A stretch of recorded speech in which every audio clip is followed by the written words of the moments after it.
Hey everybody, it's Alex from Heavy New York, Invading California once again at Namm 2018. Today we got Into the Great Divide. Thank you so much for your time, man. You're very welcome. Yeah, it's awesome to be here. Yeah, happy record release day. Tests and Enemies is officially out now. Yeah. How's it feel to finally have it out? It's good. You know, it's been a really long journey. So we started this maybe a year and a half ago, starting to lay down tracks. From the beginning, the whole idea was to be able to tell a story in a different way than people had really told it before. Personally speaking, I love instrumental music. I love instrumental metal.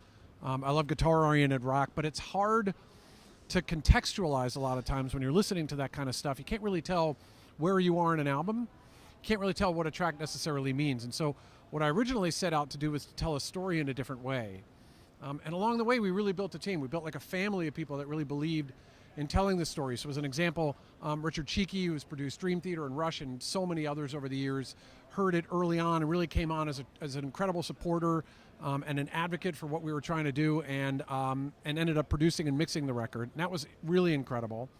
After we were done tracking the record, we sent it out to Mike Mangini, who drums for Dream Theater, who I think is, without any question, the preeminent prog metal drummer in the world today. Dream Theater are the kings. The guy is sick, and he's an amazing, consummate professional, and he believed just as strongly, so he came on board as well. We had a whole host of people that basically were getting involved throughout the process. And so this today is really the culmination of a year and a half or more of really hardcore effort trying to bring something different to the market that we really believe in and that really speaks to what it is that we meant when we started the process. Absolutely. Now, you mentioned that there was like a story behind it. So did you think of the concept first and like write according to that?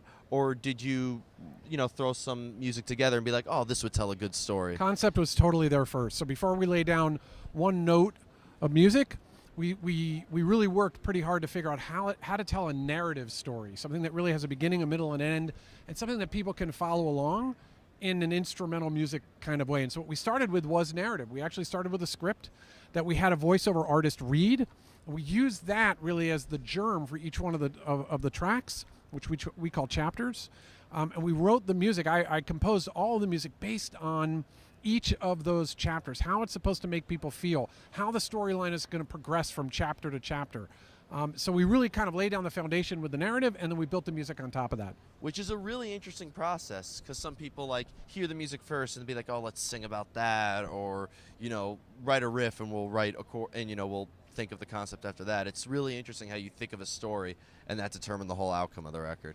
I guess so. I mean, I've never done a record before, so for me, this is the first experience that I've really had doing it, and so for me, this seems like the way to do it. But it does seem that, based on what I've seen in the past, based on many other people that I've spoken to since, this is a pretty different way of doing it. Definitely. And it worked for us. I really enjoyed the process. Yeah. Now, as you mentioned, you recruited Mike from Dream Theater to play drums on it. So what did him coming in there allow to add additional elements before? Incredible. An incredible number of elements. So he brought the album to life in a way that I couldn't even have dreamed of, even when he first heard the music and agreed to do it. And I'll give you a few different examples of that. First of all, the guy comes in incredibly prepared. So I've never seen anybody come in that prepared. And I've done a lot of very large things in my professional career, and the guy comes in as prepared as anybody I've ever seen in my life.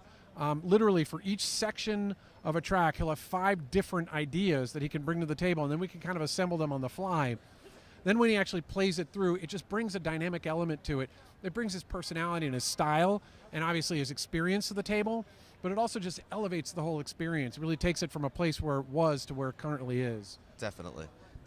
Now, it's fair to say that the music, from listening to the record and everything, it seems that like it is a very experimental style of music. You refer to it as prog and stuff like that, and prog is very experimental. So it is. It should be. So yeah, and so when incorporating new things, does that take away any fear of like, let's throw in this out of nowhere element? Like it's got to make less fear to try new things in it, right? I guess. I mean, in a way, I didn't really give a shit. I just wanted to do what I heard in my head. And the things that go on in my head are all the musical styles that I've been influenced by for the past 30 years.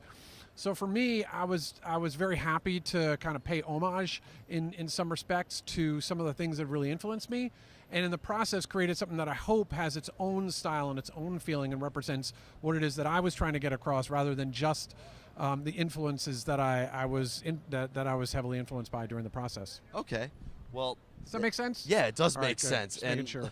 you know, you have a very articulate way of expressing the music, I gotta say. It's like sometimes, Thank you. oh, we laid down drum tracks, put some guitar riffs over it, and our singer made some mouth noises on it, and so very interesting. That would have been fun too. Yeah, exactly.